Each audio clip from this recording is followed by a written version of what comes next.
Good evening, all. Welcome along to the latest edition of the Endless Celts Podcast. Hope you are all well. Hope you have had a good weekend. Hope all your trampolines are still intact in the back garden and no three villages along. I'll be your host tonight, and Willie. So before we jump into all things Celtic and introduce you to the guys, here's just a wee sneak peek about what we're going to discuss tonight.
St Mirren, who have won this competition 3 times, and that means that they will play Number 6, the holders, and the record holders.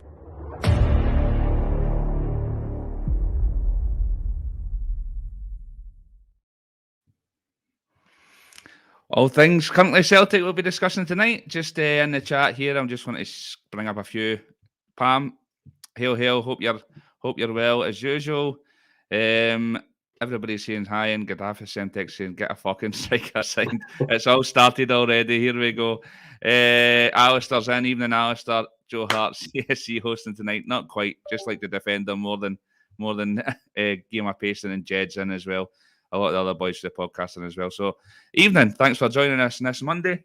I've been stitched up here tonight hosting, and I've got two Anthonys. What's happening here? This is going to go Pete Tom. Tony, I always called you Tony anyway, mate. So how you been? It was Tony's birthday yesterday, everybody, and it seems like you had a bit of celebration. So how you been? How was your weekend? Aye, all right, son. It was very good. How do you say? Spoilt rotten with the family as always, but got a nice wee birthday present for the Celts as well. So it was really good, and plenty of beers to celebrate as well. So all good in the hood. Ideal, superb. Anthony, how are you? How was your weekend? Not too bad. Likewise, we Tony there. No birthday, but always a good one to watch Celtic and get a good victory in a go. No beers last night, but a wee Bruce. Oh, a few beer a night. Nice. I needed to heat you up in this bloody weather. It's been rotten. But before we dive into the topics, just get this Super Six up. Let everybody know how we're getting on. Alistair Jack is now top of the league.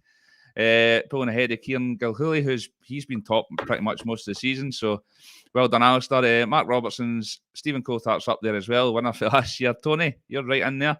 Joe Finlay, then Ryan Taylor, Kevin Hampsey, Franny, and I can't actually see that bottom one, but well done all involved. So Celtic are back, thank God. I don't know about yous, but it felt like it was about 6 months we were missing them. And back with a bang. Anthony, how did you feel the game? Just a quick wee summary. We're going to delve in to the goals and in depth in the match anyway. But quick wee summary. Was it how you expected? How you expected it would go? Pretty much, yeah. Typical kind of Celtic game, isn't it? When you get a few goals in the first half, things are going as expected as you would really expect against Buckie Thistle. Absolutely no disrespect. But then the second half, we kind of took the foot off the gas a little bit. Just that one goal early on, then it was pretty quiet. But much like Rodgers has already done on behalf of the club itself anyway, all respect to Buckie Thistle. They came and they gave it. Absolutely. Fair play to them. What did you think about the starting lineup? Were you surprised that we went so strong, or do you think because we had the break that he would go strong anyway? A little bit. We all kind of obviously topics that are going to come up as we know. We guys like Rocco Vata getting an inclusion. kind of half expected they might have started because of the way the talk was going for a day or two beforehand. But he didn't. He went for as strong as possible, which is good to see. Normally, you could see a few changes, but it's good to see that we took it seriously from our own side, fitness, gelling of the squad, and all that kind of stuff. But also, again, back to Buckie Thistle, we didn't take them lightly. We gave them a proper opportunity, and again, they took the game to us whenever they could. Absolutely, Tony, mate. Yourself as well. A bit of quick summary. Did you think it was a bit? It was.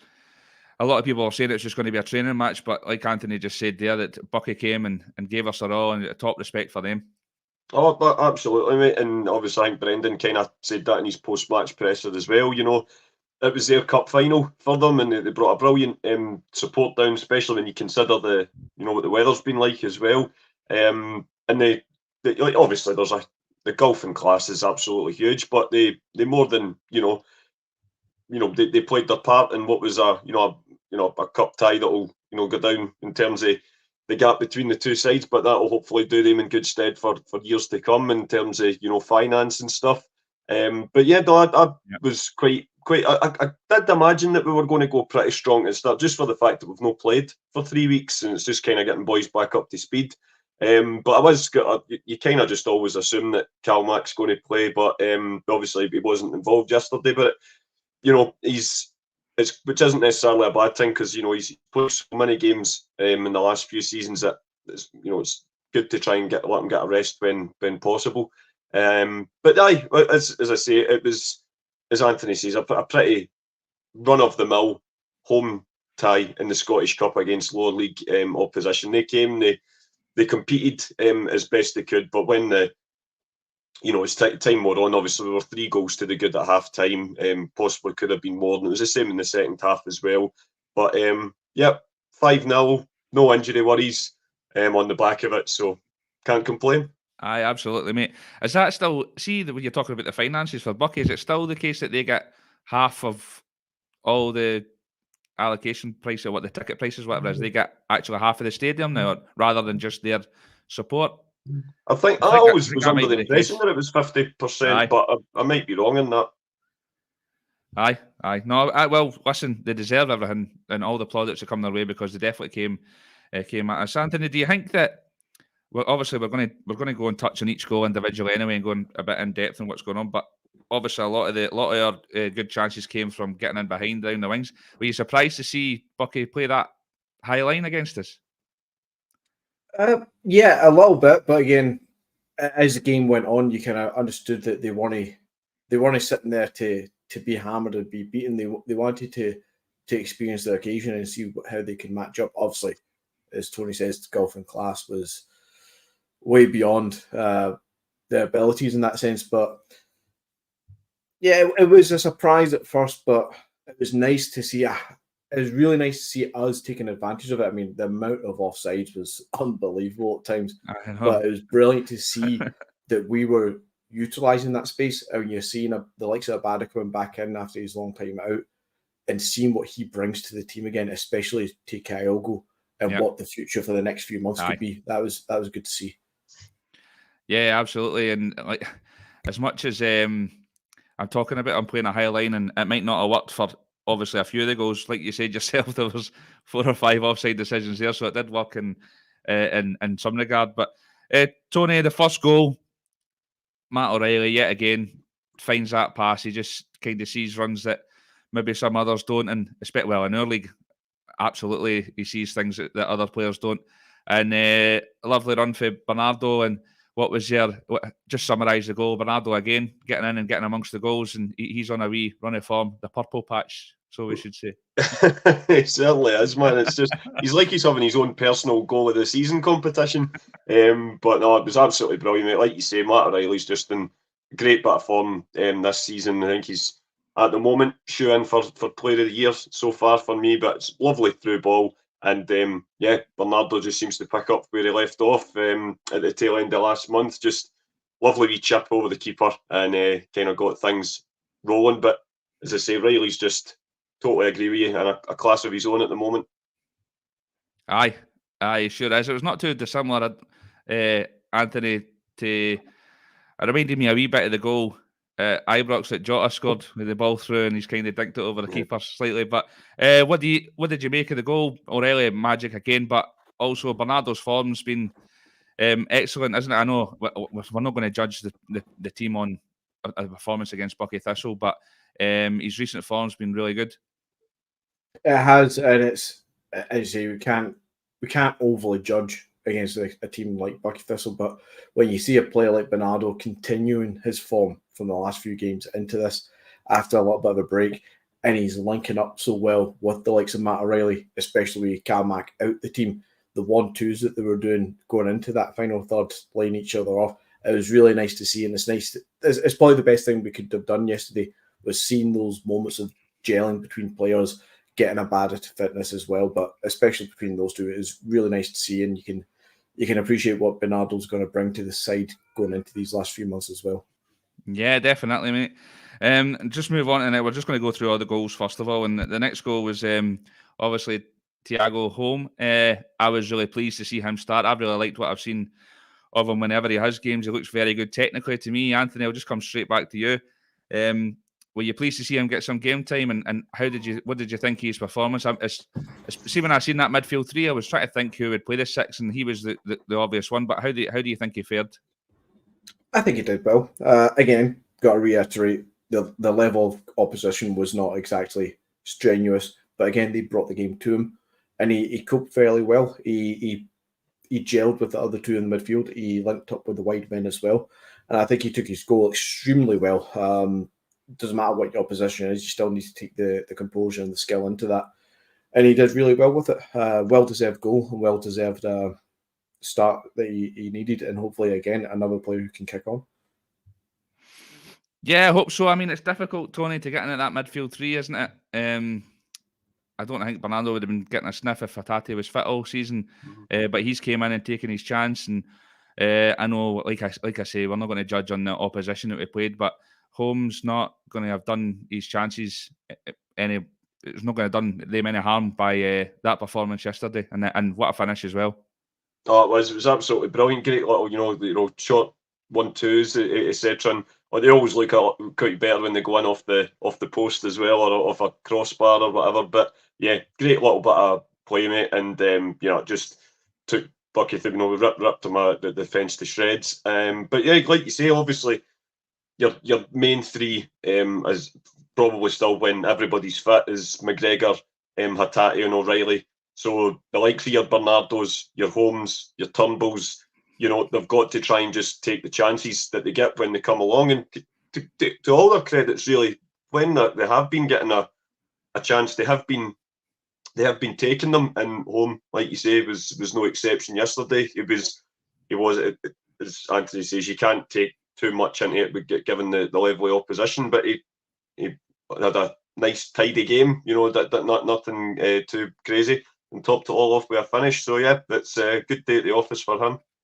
Yeah, absolutely. We're talking about these guys now. Now that they're getting a bit of run, and we seem to be starting to. Well, I think we seem to be starting to sort of mould into Rodgers' philosophy. And Tony, I'll just come straight back to you, just because we were talking about home, and we've obviously touched on Bernardo and how he's been coming onto a game as well. Does this mean that the window wasn't as much a disaster as everybody seems to think? These guys are now starting to show what they're worth. Yeah, I mean, again, I think there's always. I just think it's the world we live in now, mate, where everything can't just be medium. Everything's always a disaster, or or world beaters. And the truth's always somewhere in between. It wasn't the best one. I mean, even Brendan himself admitted that there was maybe one or two other different types of players. But as I say, I think some of the reaction to it's been, over the top, and I do think that Holm especially is the type of player that will learn a lot under Rodgers. So yeah, I suppose in terms he still fits under that kind of project umbrella, but he looks like a project that seems to be coming along nicely. So yeah, I was delighted we've got him in, and he's he's impressing when he's getting the opportunities at the minute. So long may that continue, mate. Yeah, fingers crossed. The third goal, Anthony, I'm going to come to you because you've already touched on it, and I wanted to make a point about it. Kyogo's goal and Abada's great ball, and he seemed to try that pass several times throughout the match, and if he didn't find Kyogo, he wasn't far away. So it seems like that telepathy's back as soon as Abada's came in, and it's never left.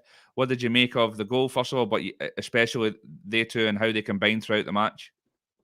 It was really, again, really refreshing to see it come back into action. Kyogo's took the goal really well. It's almost in his stride sort of thing. But you see, they've kind of fallen back into that as if it's never went away for them. And I think it plays together for them really quite well. If you add Palmer on the left side, not the exact same as Vata, but a lot more direct, a bit more kind of pacier balls on him than what Maeda can bring. So I think that those two on either side of Kyogo is probably going to work in Kyogo's favour.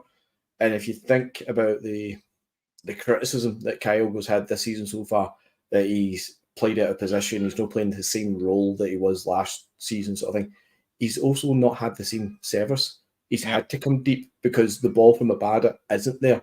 But now it might actually be there again now that Abada's back to full fitness. So hopefully we see that progress again going into the second half of the season. We see a lot more of Kyogo. I say that Kyogo was only a couple of goals short of his tally this time last season sort of thing. He's not far off the same numbers.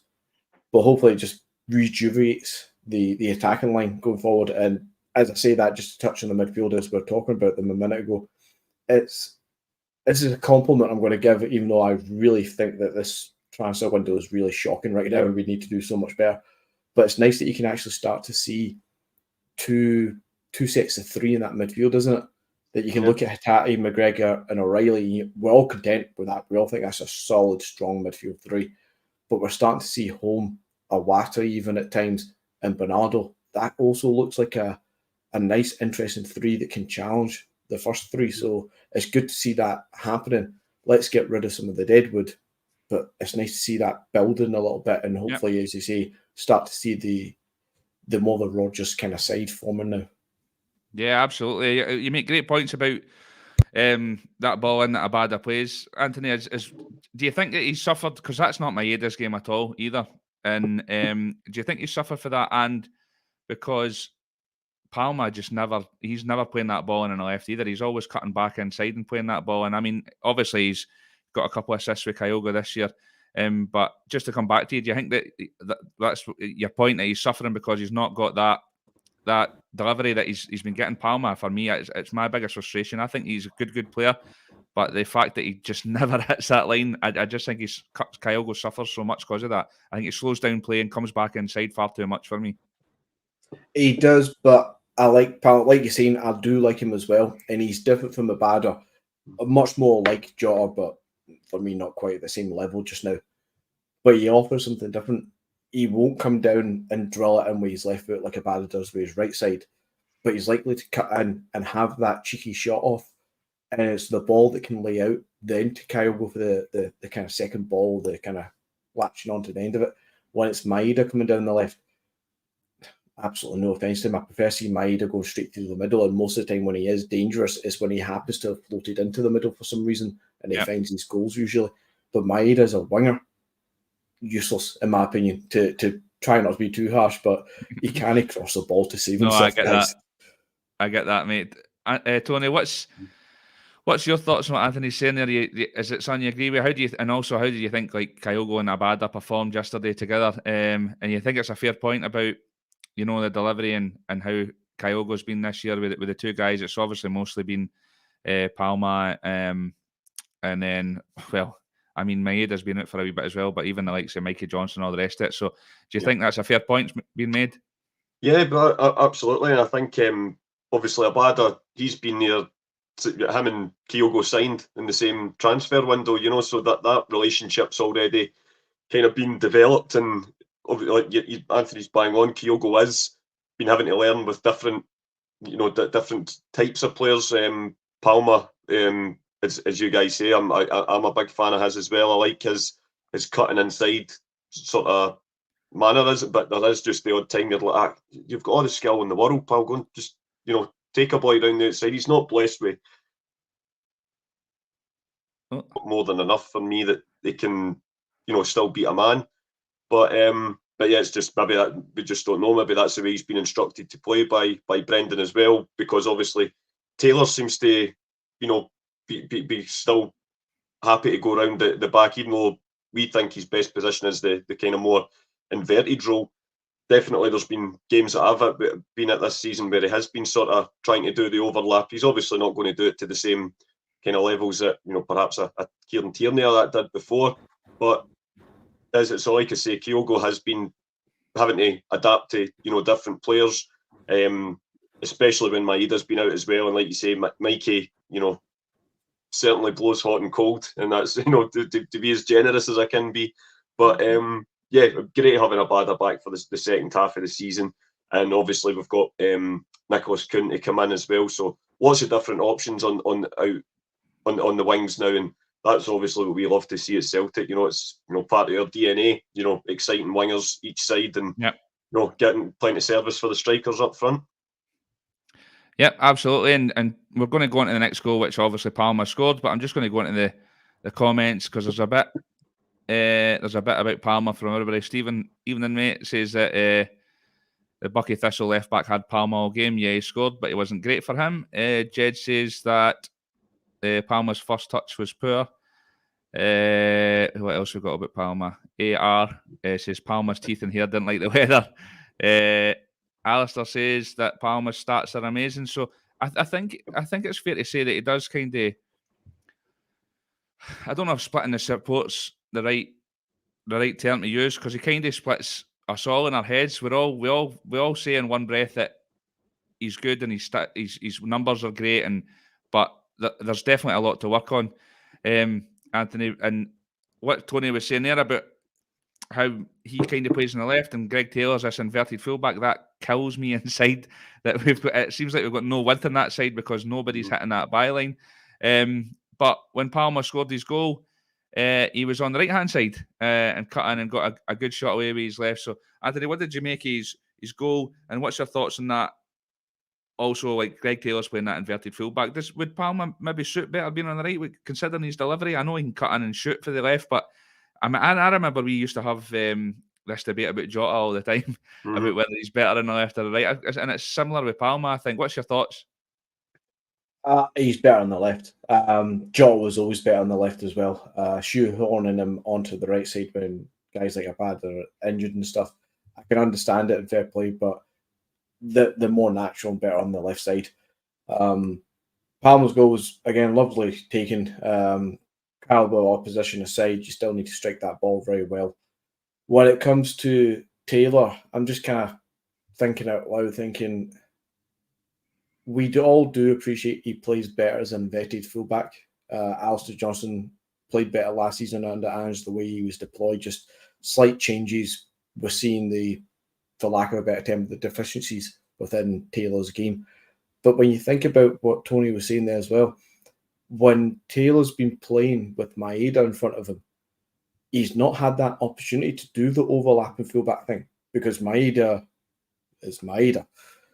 He's not a true winger. He doesn't provide that support on the width in the same way that a Palmer or a Jota would. But see if we're going to keep position with Palmer on the left and we have a nice side on the right with Kuhn and Abada perhaps, then you could see more of Taylor doing the overlapping thing, which he actually is quite good at, getting to the byline himself to provide a little bit of an outball when perhaps Palmer tries to cut in and he's faced up with 2 or 3 defenders. You've got Taylor there who can collect the ball for him. He's able to do that probably a bit. Maybe we might see more of Taylor. And in the group chat today, obviously, I'm not a fan of Taylor really at all, and we need better left back, but it doesn't look like we're doing much in that transfer activity there. So maybe trying to think it through for the rest of the season. Could we see more from Taylor because of a more balanced front line and a more natural winger on each side? Estepona Boys saying that Palmer is an 8 or a 10, not a winger. Interesting. There's lots of different ideas on what Palmer could be for the team. But Tony, what's your thoughts? Do you think he could play out in the right? And what did you make of his performance and his goal yesterday? Yeah, look, as we were kind of saying, it was one of the days where you can't really judge anyone whether they had like a brilliant game or not, because the golfing class between the two sides is so vast. I do take Jed's point on board about the fact, he's a couple of times his first touch let him down. You maybe just at the time just putting that down to the fact that they've not really played any football for the last few weeks, but hopefully that'll all start picking up again.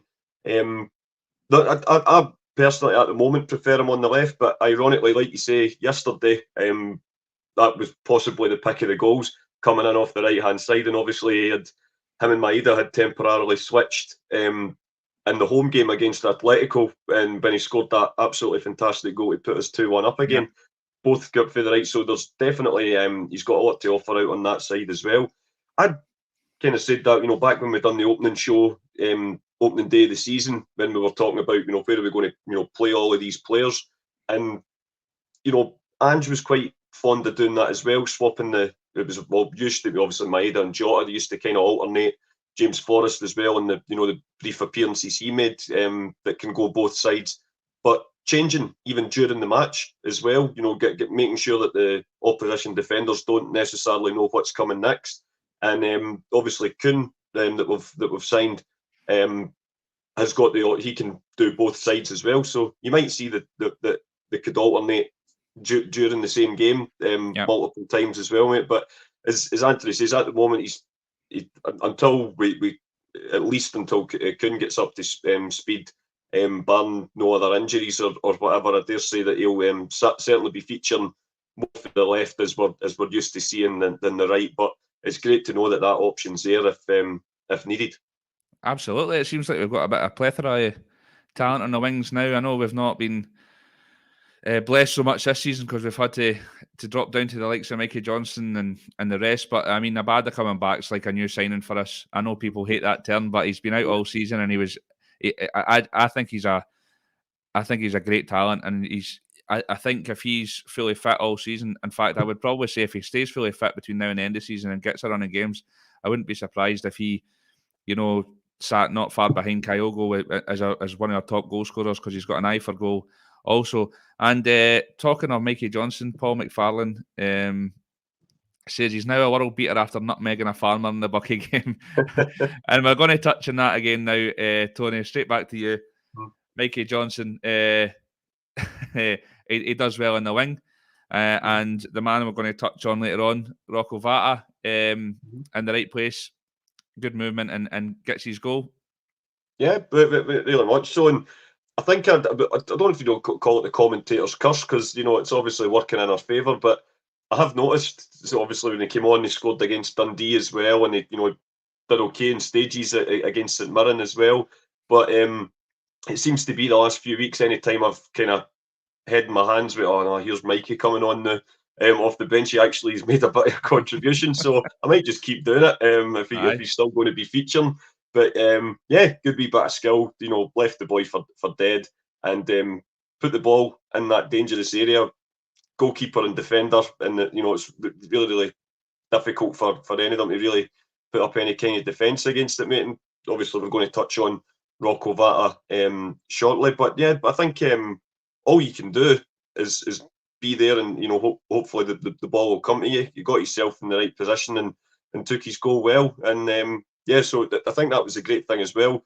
We started with a strong team, which is I think was the correct thing to do, but there were obviously a few boys that weren't regulars, but it was great seeing the ones that are returning players like your Abadas really contributing from the start. Obviously the boys making a contribution off the bench as well, so hopefully we're kind of getting back into that scenario where we're going to have a lot more options. We were down to the bare bones, and we have been. It was more defence at the start of the season, but then kind of from the autumn up to the winter break, we've been so many boys out injured. It's not been funny, but hopefully we're getting back to having a full range of options to choose for. And that can only do us in good stead. Yeah, absolutely, Anthony. What did you think of Mikey Johnson's contribution? We'll go into Rocco Vata, but and also like Tony's saying there, we're talking about Abada coming back and we've Kuhn in. Do you think that his minutes are going to be even more limited now? Are we finally going to get to see the end of Mikey Johnson, or do you still think he's got a big part to play this season? I've always wanted to see Mikey Johnson do well, but this season I gave up with him. His final straw, it came months ago with me. If he manages to turn this around, I'd be absolutely gobsmacked if he manages to actually make a bit of a career of it at Celtic, doing fairly well. Stranger things have happened, but again, let's not overly judge players against Buckie Thistle. It was a nice move, nutmegging the boy and getting the ball in for Rocco Vata for his goal.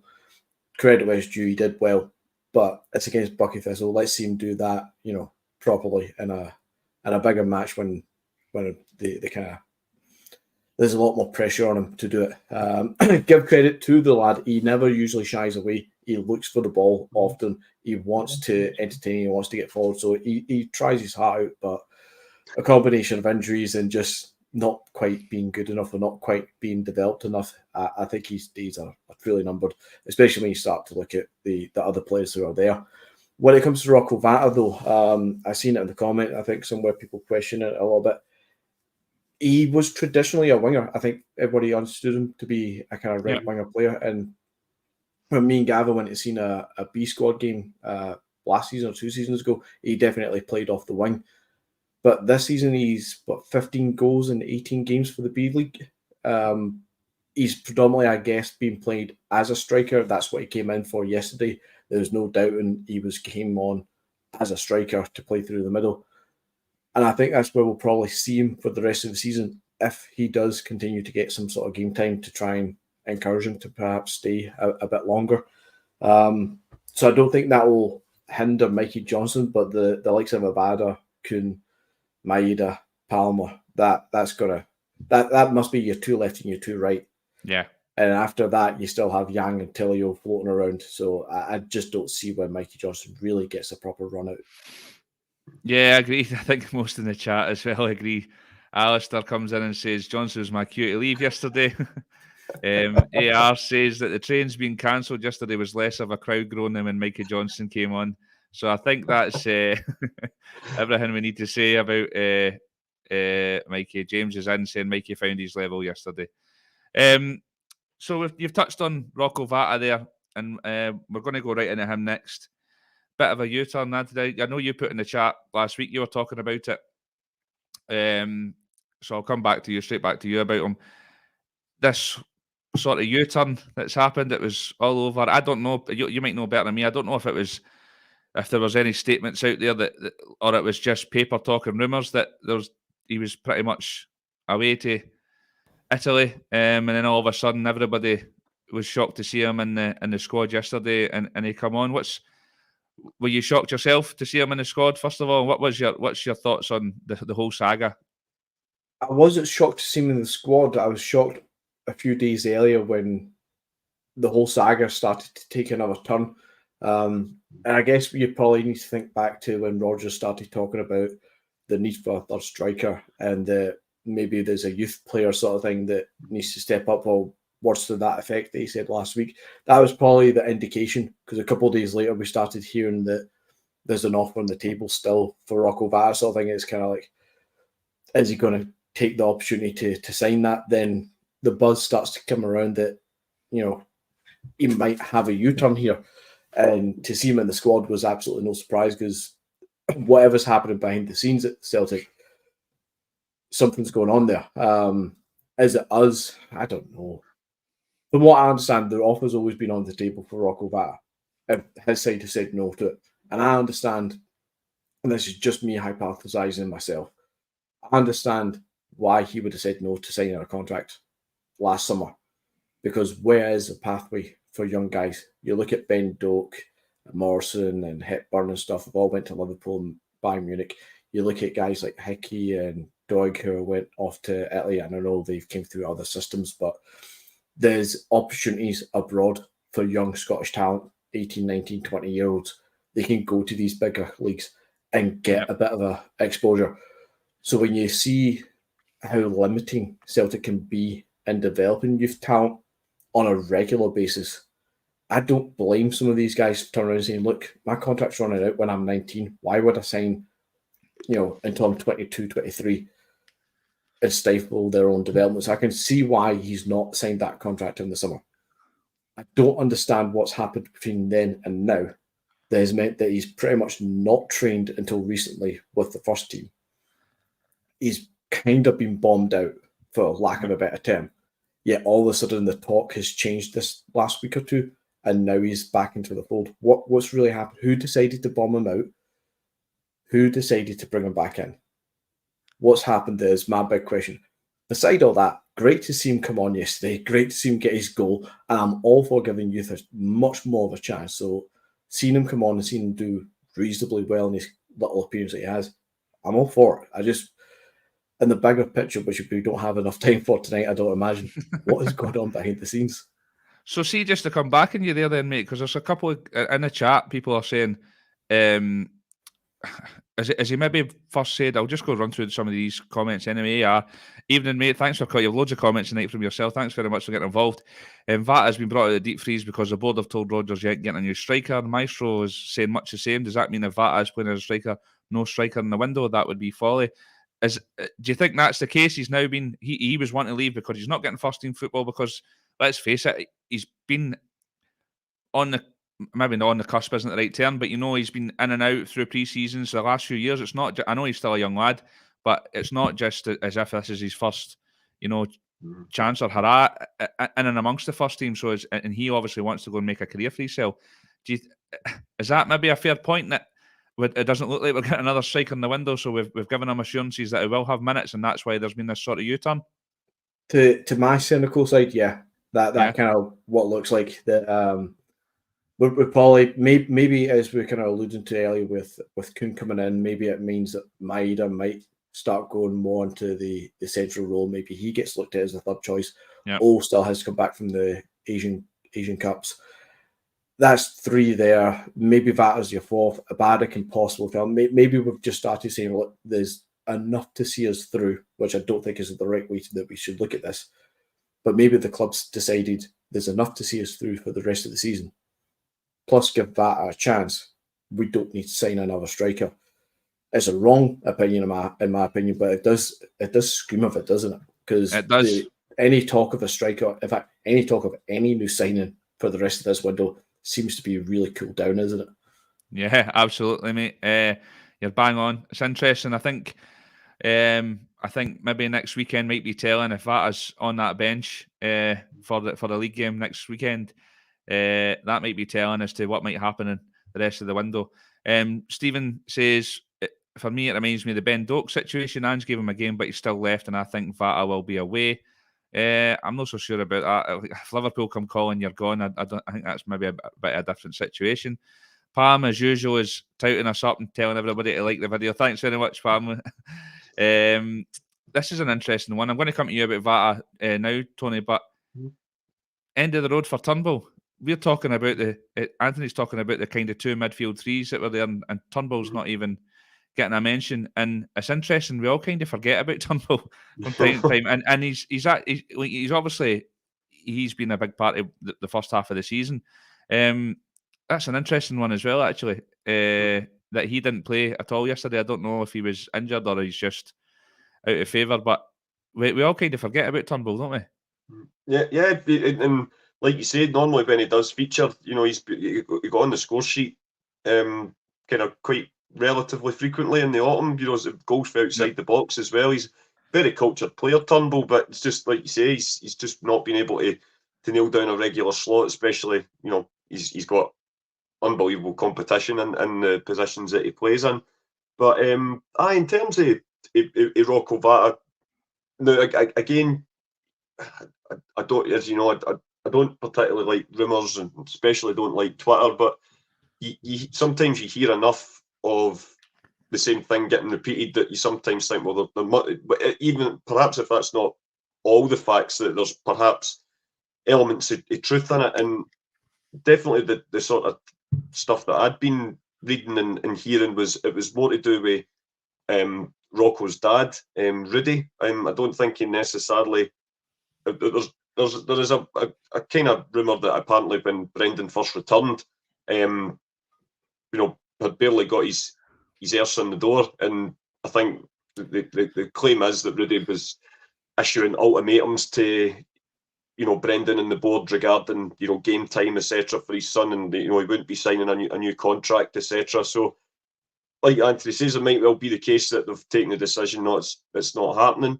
And I haven't seen enough of him to be able to say, he should be in the team more, or there's a chance there, she should be the second choice behind Kyogo or anything like that.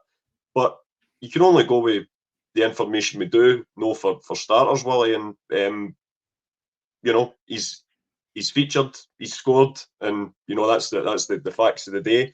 So, but like Anthony says, I think Saturday will be very telling to see what the future's going to be for him.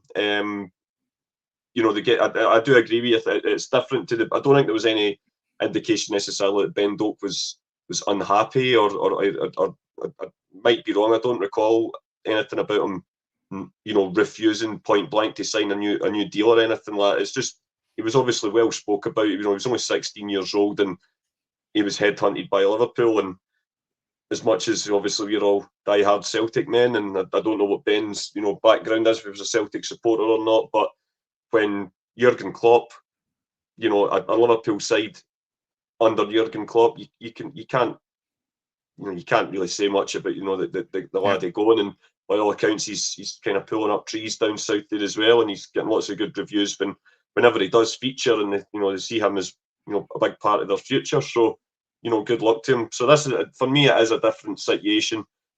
Listen, I'd love nothing more than for a young guy to come through the ranks at Celtic and really make the grade, because we have had obviously a few over the obviously Tierney was the main one, but we've also had James Forrest, Callum McGregor as well now. But in terms of a striker, we've not really had that come through for years.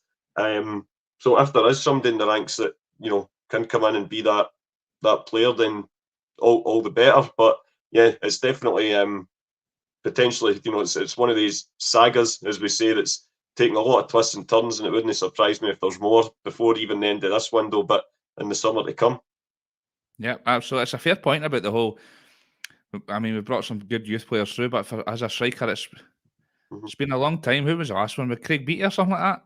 That's a long time ago. You might have to go. Buckie Beattie. Beattie. Aye, it's been a long. You go back 20 odd years. Aye. Again, Maloney was more an attacking midfielder, kind of, and then obviously out in the wings as well, wasn't he? He was a great product of our youth system, but yeah, he certainly wasn't an out-and-out striker, like you say. This does beg the question, which again is bigger than the podcast we have tonight, boys, but it still begs the question, what's going on at the academy?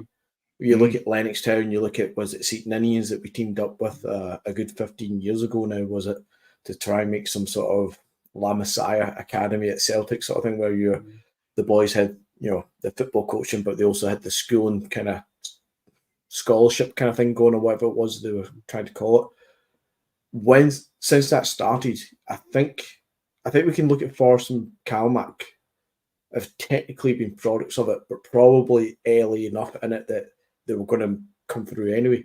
But since that started, really, you can only look at Kieran Tierney. Yep. You can maybe argue Ralston and Welsh, but at the same time, we'd all sit here and probably agree with each other that they're not quite good enough. Yeah. No offense to them, but for the level that we want to be, they're not good enough.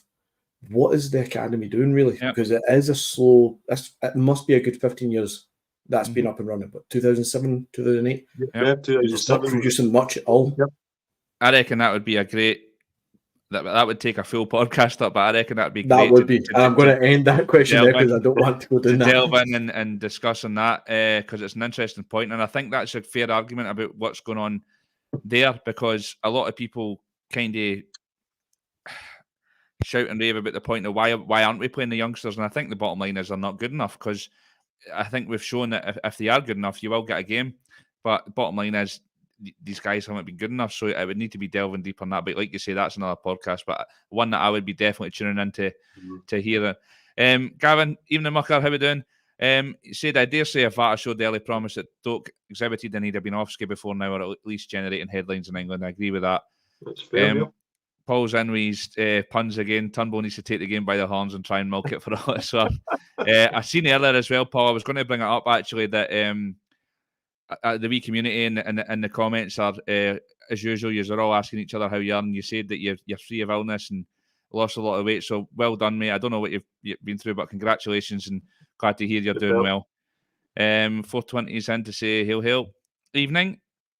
A lot of chat about Beck, this left back as well in the chat, which is a strange one. It's brilliant that we're looking for Champions League quality, and now we're going to bring in a Liverpool academy left back that people are on. So let's move on to the next topic, which I've kind of titled Varsicle, and good old VAR is back again. Although we're going to discuss it, Tony.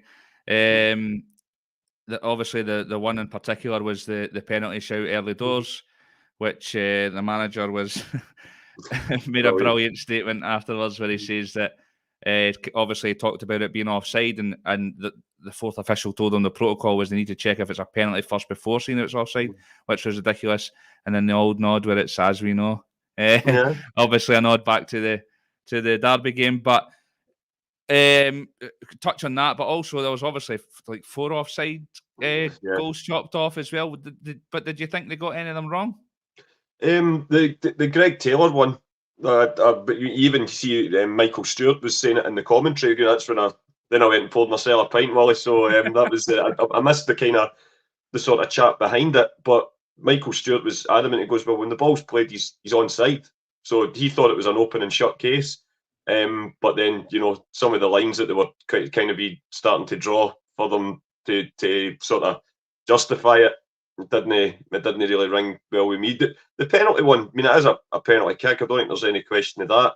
But we were all of the opinion that, but it's offside. Funnily enough, I didn't see there was no kind of big media campaign this morning or on Clyde One, anything like that, demanding for audio to be released or anything like that. So I can only assume it's only when it's one club that are spitting the dummy out that happens. But no, I mean, it was a penalty, but it's offside, and anyone with a basic understanding of the game knows that that's the laws, and it renders that null and valid.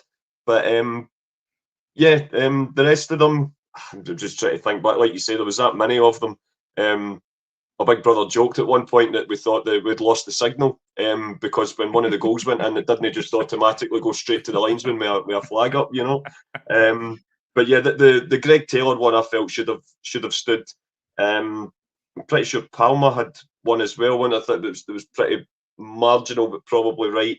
But yeah, the big one was just, and again, I go back to it.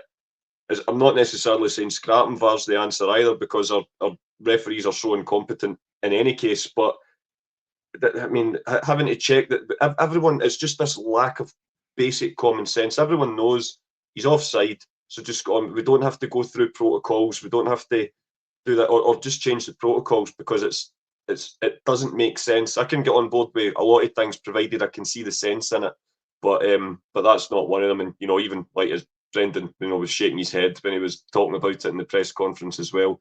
Just an absolute farce. Just, we know he's offside. Everything else is regarded as null and void.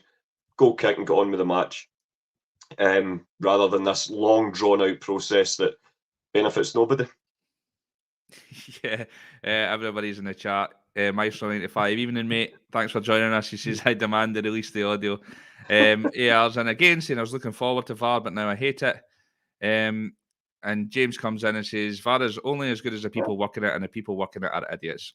I think that's a statement that most will agree with. But Anthony, what did you think? Obviously, the big main talking point of it was the penalty decision that the gaffer touched on afterwards. Like Tony, I thought the Greg Taylor one, when they drew the red line, it sort of came out for his outstretched elbow or his pinky or something. I thought that's a bit. But what did you think about? Did you think they got any of them wrong? Other than the Greg Taylor one, I think they probably eventually got them all spot on, to be fair. Reiterate the points that Anthony's saying as well, as we all see in the comments, we all believe. Why did that take so long? We all know. And I'll tell you why it took so long. We all know why it took so long. They found an opportunity very quickly after the Derby game to prove a point to themselves and to the wider Scottish audience that this is a protocol. This is what we had to do. This is what we did the last time. Look, we know there's a foul, but we had to confirm the foul, then go back and look at the previously. Shut the fuck up. It was offside. Just why are we dicking around with it? You know, if you go to the shop and you hand them X amount of money to buy an item, but you give them the extra 50 pence to cover the change, you don't tell the cashier to work it back from £100 up to come back down to the right. Just fucking give me the change. Just get on with it. The Greg Taylor one, I don't know where that was going, to be honest. The Greg Taylor one, I would love to see. I know it's in the video clip at the start, Willie, but I would love to see that image so that I can do my own zooming in sort of thing. Because you see, it's his left arm it's like he's out at an angle, and they seem to have taken it from his left arm, elbow / hand. Yet at the same time, the Buckie Thistle guy, they've taken it from his feet while he's standing with his back to it. So his arse is actually further forward. So they've taken it from the most extreme points from the wrong direction. I would love to see it properly, because that one needs to be looked at to see for sure, because that one was dubious as hell.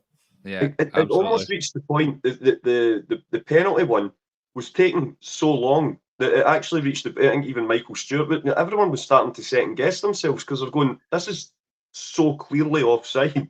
So why is this taking as long as it does, to the point where you're starting to go, well, actually, is he offside? You know, everyone's just second guessing themselves. It's really bizarre, and as I say, you know my thoughts on it, mate. It's killing the game slowly by 1,000 cuts. I can't stand it. It doesn't work for football for me. I would disagree. I don't see any way that's going to change anytime soon with all of these. And the thing is now, that rather than talking about improving it and speeding the game up, they're now wanting to, is it FIFA talking about bringing it in to contest things like corners and throw-ins and, you know, free kicks outside the box and things like that. It's just, the game's only going one way, and sadly it's not in the right direction for me. So there's something we need to keep in mind though, guys. FIFA aren't watching Scottish football. FIFA are looking at the Champions League, they're looking at the European Championships and the World Cups and stuff, where 90% of the time it actually works pretty well. La Liga implement this reasonably well. Bundesliga, not flawless, but again, they're pretty satisfied from what I understand. The only people who seem to pick this thing up more than anybody else is ourselves and the English. And in my mind, the English don't want to use VAR because they were late to the party and they know that they didn't invent the thing. So they've taken a few years to try and prove a point that it's not the great tool that the Germans and the Spanish were claiming it to be. And they took the time to get there. But we know what our situation is up here. There's too many refs who are far too subconsciously biased, shall we say, that they and incompetent, more than anything else, incompetent, that they can't use the technology properly. And FIFA's not paying attention to Scottish football. They're looking at the rest of the world and saying, right, it does work in Brazil, it does work in Spain. We're getting there. Let's introduce it to other things. They're not looking at Scottish football and going, you guys don't know what an offside rule is yet. Maybe we should hold back and use. It's strange. Well, Stephen Murdoch's in, said evening all. A name I keep seeing popping up recently. Thanks for joining us again. Jed says that we should demand a public inquiry into all the offside goals yesterday. That would be absolutely, I know that's tongue-in-cheek, but that would be the best thing I've ever seen or heard in my life if we did that. AR says you cannot be offside as a part of your body you can't score with. Yep, that's I think that a point that we've all been in agreement with, where the line's kind of been drawn from his elbow or wherever else it is. Let me just go through some of these comments. He's onside. Alistair says he's onside because you can't score with your arm. Pam says 100%, but I don't know who to, so I'll just say she's agreed with both of you. Stephen Murdoch says we all knew how VAR would go in Scotland. Alistair says we're getting to the voice of reason. And Jed says, I'll say it for you, the majority of refs are I didn't even want to see the H word. More VAR controversy, and I'm pretty sure there'll be more in the future as well, unfortunately. But I'd like to kind of just touch on, I know we've kind of just touched on it a wee bit at the start, but Buckie Thistle as well, big respect, big props to them. The away support was absolutely magic. You know, there's a sort of little bit, because we both wear the hoops, there's a bit of respect straight away there. The fans, like I say, the fans were great, and the team came, Tony, and they were there, and we were in a game. Big props to them, aren't we?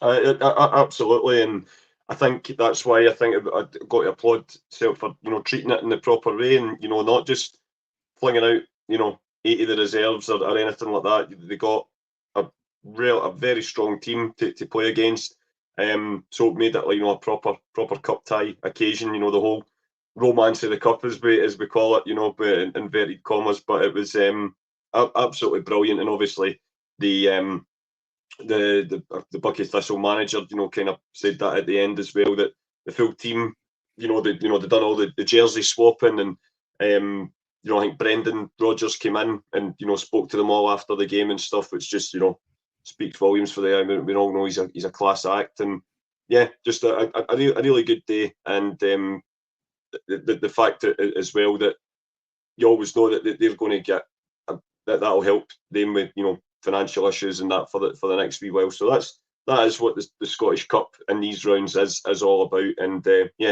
terrific day all round. Yeah, absolutely. Anything I know you've already touched on the big respect for Buckie for coming and giving it a go, but anything else to add on that? The way supporting, and obviously Graham Stewart afterwards says that Brendan was a class act for going into the changing room and kind of speaking to all the players individually. And you've seen I know Joe Hart does this every game, but you've seen him going up to the opposing keeper and sort of spending time with him as well. Like Tony said, that's what the Scottish Cup's all about. Yeah, definitely. You don't want to come across as patronising to the smaller clubs as such, but see, when you see guys like Joe Hart going up and getting a wee chat to them, swapping the jerseys, Rodgers goes into so long as it comes across respectful and honest, then it's absolutely brilliant touches to see, and I think that's exactly how Buckie Thistle took it. I heard somebody in the commentary say something, I don't know how true it is, but the money that Buckie Thistle would have got for that game yesterday was the equivalent of 2 seasons worth of finances. Wow. So that would have set them up for a brilliant time. And see if most of the players, there's a strong connection from what I understand with the history of the two clubs. I think they were formed a year after us, and we donated shirts to them, and that's how they get the kind of colours and strips. If that's all true, and there is a strong connection between the clubs, that I say strong, a loose connection between the clubs in that sense, you kind of assume that they probably have a soft spot for Celtic in the first place anyway. And if so many of their players, you would imagine, would have been absolutely made up to have guys like Joe Hart come and tell you, you played the game well, sort of thing. Because that keeper actually had made 2 great saves yesterday at some point, touching the ball over the bar and stuff. And that, I say, that's the romance of the cup. That's what you want to see. It's even better for them if they could have got a result out of it, but thankfully they didn't. But it's what you want to see, and hopefully they go away with stories to tell the grandkids and all that, because when else are they going to get that opportunity? Yeah, absolutely. And in a weird way, I was in the pub with Ross watching it actually, and when the boy went clean through and Joe Hart made that good save, I was actually like, he kind of wanted the boy to score that there so that he can tell his grandkids I scored at Celtic Park. But yeah, big props, big respect to Buckie Thistle, who of course are named after Buckfast tonic wine, as Stephen told us all last week. So well in the Buckie Thistle. The draw was made. Why was the draw not made right after the game, by the way? Why are we having to wait till 8:15 at night for this draw in Sports Scene just so we can all watch the highlights again? But I think they were just trying to inject some life into Christian Daly. God, man, he was like death warmed up doing that draw, wasn't he? I thought it was bloody Doc from Back to the Future when I first turned it on. Couldn't believe it. Tony, 5th round draw. What did you make it? Obviously, we've got a trip to Paisley, St Mirren away. Probably one of the tougher draws out there that was left. What's your thoughts? Obviously we drew them same time last year, 5th round. Obviously it was a home tie. last year, but I'd settle for a similar scoreline. I totally agree, mate. We obviously avoided, your Tynecastles, Easter Roads, Pittodrie, but other than that, St Mirren, the way that Stephen Robinson's got them playing now, it'll be a tough game, and their fans will be right up for it, because through this next round you've just got one more tie before you're in the Hampden phase sort of thing. But yeah, hopefully, but then again, we'll have a couple of players back and we can, do there and hopefully get the job done and name in the hat for the next round. But a tricky tie. It could have been worse, could have been better. But yeah, I totally agree as well. It should have been done straight after the show. There was no need to have it on Sports Scene 2-3 hours later, whatever it was. Far better to do it on the day with Rod Stewart after a few bevies. That's a proper guy for doing a dropper. Best thing I've ever seen, by the way. Superb. Anthony, what's your thoughts on the draw? Is it a potential banana skin, one of the tougher ones? It is potential. St Mirren obviously started the season quite strong and well. It shouldn't be a defeat. We should be going in there as favourites and confident enough. Yep. It'll be interesting seeing Quan. I presume we'll allow him to play if he's fit and able to play for St Mirren. It'll be an interesting game, but I don't have any real big qualms about it. I don't have any doubts or worries, and I don't mean to be overly confident, but if it was traditionally an Aberdeen that we got, that would be a bit more concerned. But it's a St Mirren, and maybe there is a little bit of disrespect there, a bit of naivety, but you should be going to that game and going out with all 3 points, or going into the next round as such. Yeah, I agree, mate. I mean, they obviously had a very good start to the season. They've obviously got a good result against us there in the league last year, but I think the team that were ploughing on at the start of the season for St Mirren are a different team to what they are now, and I think we're also a different team to what we are for the start of the season as well. But it's interesting when we Quan. Apparently I know it's early doors, but Stephen Robinson saying he's been excellent since he came in, and I think he got man of the match at the weekend there for them. So it'll be interesting if they do play him. Just going to the comments again. Jed says it'll be a tough game against St Mirren, but I fancy us to go through. Ahar says that surely the Quan can't play against us. Yeah, interesting one. I know when I was watching the game, I was watching the draw anyway. I was thinking, go on, just pull out 15 and 6 together because I want another. I was thinking that's what was happening. At one point, we were getting further and further down the list. I was like, oh yes, come on, another day out, because I fancy us against them as well. But it wasn't to be. Maybe in the next round, if we both get through, they've obviously got a fairly easy draw, but hopefully we can see them further on down the line. Just seeing there, well, a couple of comments talking about Quan. Yep, saying that Quan won't be able to play. I wouldn't be so sure. I don't know for fact of anything, but I do know that UEFA don't have that rule for their competitions. It's normally if two teams come against each other in European competitions, it's between the clubs. If they decide a player can't play, UEFA do not have that rule. I don't imagine Scottish football's that smart to have basically rejigged rules. We usually just copy the English for rules and competitions and stuff because we're too lazy to do anything. So I don't imagine there's a rule that will physically stop them unless Celtic have said not to. Yeah, I mean, I'm not privy to that, but I think it is an agreement in play when the loan or whatever, when the contract in the first place. I think the agreement's taking place there. From a football manager experience anyway, I think there's a clause you can pick whether they can play or not play. So I don't know. It's as I think Football Manager's as real as it gets. So they're even using stats for Football Manager on Sky Sports and everything now. So here Jed's came in and just says that that's a national rule, not a UEFA rule. So we'll see. Interesting. But thanks very much, boys, for that tonight. Really enjoyed that. I'm so happy Celtic are back. Just coming up, if you're in part of all our socials, we're on everything. I know everything's getting updated at the moment, so you might see a few things coming out. But we're now going to be doing 3 podcasts a week. We are also on a Wednesday night. That's joining the usual Monday and Friday.